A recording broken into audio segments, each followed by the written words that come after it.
Olá, amigos, sejam bem-vindos a mais um vídeo do meu canal. Eu sou o Lucas Knaip e as zebras continuam. Se bem que nesse caso, né, a gente já sabia que era um jogo perigoso. Estamos falando de um tenista fantástico. Marin Cilic elimina Jack Draper em 3 sets a 1 e está na terceira rodada de Wimbledon. Marin Cilic, que há pouco tempo atrás viveu um momento de tênis muito bacana, né? Ele conseguiu semifinal de Roland Garros, né? Ele tinha conseguido ir até mesmo às oitavas de final desse Open, levando o Alcaraz a 5 sets. É um jogador muito bom, o Marin Cilic, né? É um tenista que já foi finalista de Wimbledon em 2017, acabou perdendo a decisão para o Roger Federer, e foi finalista do Australian Open de 2018, também perdendo a final para Roger Federer. Sim, no Wimbledon ele foi atropelado, na Australian Open ele levou a 5 sets, e foi campeão da Open de 2014, é um campeão de slam, o tenista croata Marin Cilic. E hoje foi aquela performance que lembrou o bom e velho Cilic, que assim saca muito bem, tem muita qualidade nos ataques no fundo de quadra, né? O Marin Cilic é um tenista que assim, talvez um dos mais perigosos nessa questão. Tipo, se você deixar uma bola sobrando para ele atacar, ele é um dos mais letais, tanto no forehand quanto no backhand. Ele tem muita facilidade para acelerar os golpes, tem muito controle dos golpes. Não é apenas um golpe rápido, é um golpe rápido, preciso, né? Que é profundo, que às vezes consegue bons ângulos. Ele é um cara que tem grande envergadura, então consegue e voleia muito bem. O grande problema da carreira do Cilic é que nunca foi um tenista consistente, né? Ele é o cara que em 2014 fez um 6-4, 6-4, 6-3 em cima do Roger Federer, e no ano seguinte ele levou um 6-0, 6-1, 6-2 do Djokovic, entende, né? Ele faz uma das maiores performances da história de Grand Slam em um ano, e no ano seguinte ele tem uma performance inacreditável. Ok, é o Djokovic, mas assim, não justifica um cara da altura dele com o saque que ele tem ganhar 3 games apenas do serve. Então, a verdade é que assim, o Cilic, ele é um tenista imprevisível, pro bem e pro mal. Ele pode ter algumas atuações bem reconhecíveis, mas quando ele tá jogando o melhor dele, é muito perigoso. Isso talvez tenha a ver muito com a forma dele jogar tênis. Ele é um cara extremamente agressivo, ele é um cara que joga muito no limite uma parte do tempo. Por mais que seja um tenista muito qualificado no fundo de quadra, tipo, desses caras ditos sacadores, por mais que eu não ache o saque do Cilic tão bom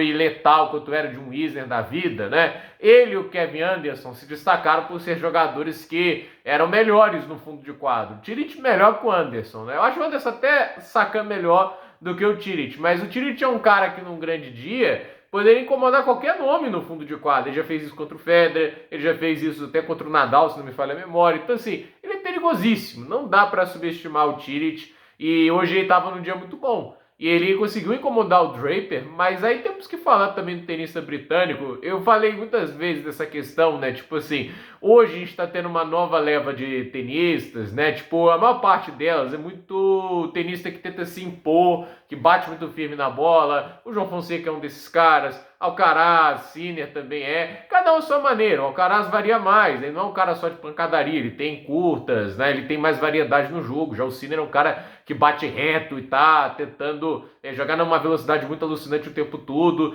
Mas o Draper não é assim, né? Ele é um cara mais defensivo, né? Ele é um tenista que abusa da solidez, é muito bom, se defende muito bem. Tem tudo o que a gente pode falar do Draper em termos de qualidade técnica aqui. É realmente muito bom tenista, mas a questão é, ele é um cara que deixa jogar. A gente já falou desse problema pro Casper Ruud, né? Que o Ruud é um tenista que tem muitas qualidades, mas qual é o grande problema do tenista que deixa o adversário jogar muito, né? Dá muita bola pro adversário. O adversário tá num bom dia. Porque assim, o Casper Ruud, ele vai ter vitórias grandiosas na carreira dele, ele vai ter campanhas memoráveis, é um cara que esse ano até ganhou o Masters 1000, ele já fez finais de Grand Slam, mas quando ele enfrenta um top 10 no melhor dia, é aquele negócio, né? Tipo, não importa a superfície, ele vai sofrer, ele vai ter dificuldades, na maior parte ele vai perder. Não é à toa que o retrospecto do Ruud contra o top 10 não é bom, entende? Você vê que fora do top 10 ele é até melhor do que alguns dos nomes que dividem essa classe, né?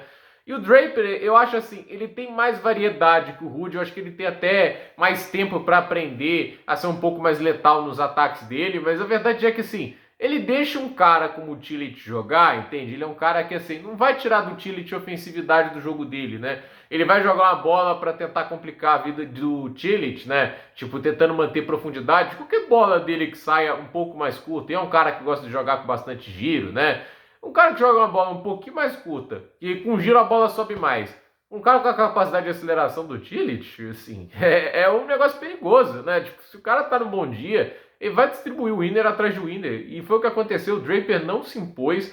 O Draper teve um terceiro set muito bom, ok, parabéns, foi muito bem no terceiro set, mas assim, um set de queda do Tillich. Depois voltou para aquele nível dele lá, e aí continuou machucando muito o Draper. A velocidade de golpe do Tillich é muito maior que a do Draper, o saque do Tillich machuca muito mais do que o do Draper, a devolução do Tillich, né? O Draper é um cara que devolve saque muito bem, mas o Draper, assim como o Daniil Medvedev, não é um cara que tá o tempo todo ganhando ponto só na devolução. Ele se coloca dentro do ponto na devolução.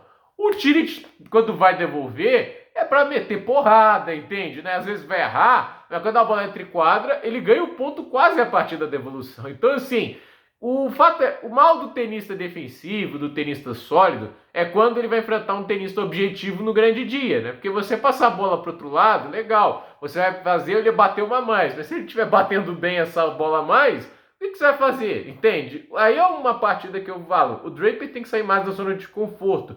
Eu acho até que nessa gira de grama, ele teve que fazer isso várias vezes, mas a verdade é que ele tem dificuldades ainda nisso. A gente viu ali que teve jogos dele lá em Queens que foram difíceis, apertados, e ele teve que buscar outros caminhos, porque a fórmula base do Draper, ela levou o cara até o top 5 e tudo isso, mas ainda é um pouco incompleta e hoje se mostra assim, ainda tá a uma distância dos principais, né? Tipo do Sinner, do Alcaraz. Muito bom tenista o Jack Draper, mas hoje é uma demonstração de que ainda tem coisas a serem melhoradas, porque foi uma atuação muito boa do Tillich, porém o Draper é aquele negócio, né? Ele condiciona o Tillich a jogar um pouco mais confortável, porque o Tillich não teve que se defender tanto assim, ele pôde jogar machucando muito mais, a velocidade da bola dele é muito mais alta, e ele conseguiu ser ofensivo da maneira que gosta e jogando confortável, sentindo bem os golpes. O Tillich é muito perigoso e não à toa conseguiu saber a vitória, avança a terceira rodada. Legal ver o Marin Cilic. Hoje pode ser o dia dos idosos. Se o Monfils ganhar do Fucsovics, Djokovic, Cilic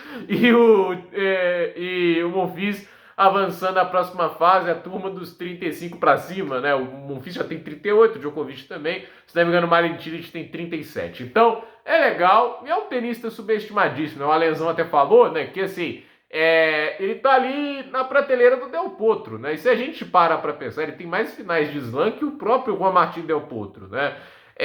Ele tá acima da prateleira do Joe-Wilfried Tsonga, de um Gael Monfils, de um Davi Ferrer, né? Eu acho assim, ok que o Ferrer e o Thomas Berdych, por exemplo, foram muito mais consistentes, eles ficaram muito mais semanas no top 10 do que o Tillich, né? Mas eu acho que o Tillich foi muito mais, assim, um teto de produção dele foi muito mais impactante, né? O grande dia do Tillich era mais difícil de vencer do que o grande dia do Ferrer, talvez, com todo respeito, eu adorava ver o Davi Ferrer jogando. Poderia até gerar um debate com o Berdych, que o Berdych eu sou fãzaço dele também, que também era um grande sacador e também distribuiu o jogo muito bem no fundo de quadra, mas é aquele negócio, um deles tem um slam, que é o Tillich. O Berdych tem até uma final de Wimbledon, mas é isso que ele tem. Então, gente, por esse vídeo é isso. Duplo nos comentários, deixe seu like, se inscreva no canal, compartilhe esse vídeo e até o próximo vídeo.